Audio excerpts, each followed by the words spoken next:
চিৎকারটা শুনে কেউ ভয় পেও না প্লিজ, আর আমার মুখটা দেখেও ভয় পেও না। দিনটি ছিল সরস্বতী পুজো। এই সরস্বতী পুজোর ব্লগটা বানিয়ে রেখেছিলাম অনেক আগে, বাট শেয়ার করছি সরস্বতী পুজোর অনেক অনেক মাস পরে, কারণ আমার টাইমই হয়ে উঠছে না যে এটাকে এডিট করব। দেখতেই পেলে যে সরস্বতী পুজোর আগের দিন আমি আমার মামার বাড়ি চলে এসেছি। এসে আমার মামার বাড়ি পাড়ার এই ঠাকুরটা একটুখানি প্রবলেম হয়ে গেছিলো, ওটাই ঠিক করে দিচ্ছি।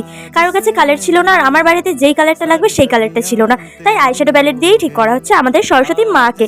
যুগারি তো আছেই, শিল্পী মানুষ যখন আছে। আসলে পাড়ার এই ঠাকুরটা কেনার পরে এতটাই টাকা শর্ট পড়ে গেছে, আর কারোর ক্ষমতা হয়নি যে একটুখানি ছোট রং কেনার।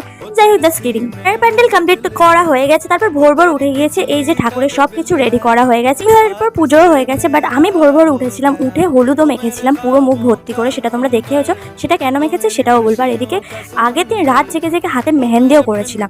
হলুদ মাখার পরও, হাতে মেহেন্দি করার পরও, সরস্বতী পুজোর দিন বেরোনোর পর বুঝলাম না, আমি যতই হলুদ মাখে আর হাতে মেহেন্দি পরি, আমি সিঙ্গেলই থাকবো, কারণ বদনটা তো আর ঠিক করতে পারবো না ওই জন্য। আর এদিকে দেখো ঠাকুরমশাই আমাকে কি করে দিয়েছে।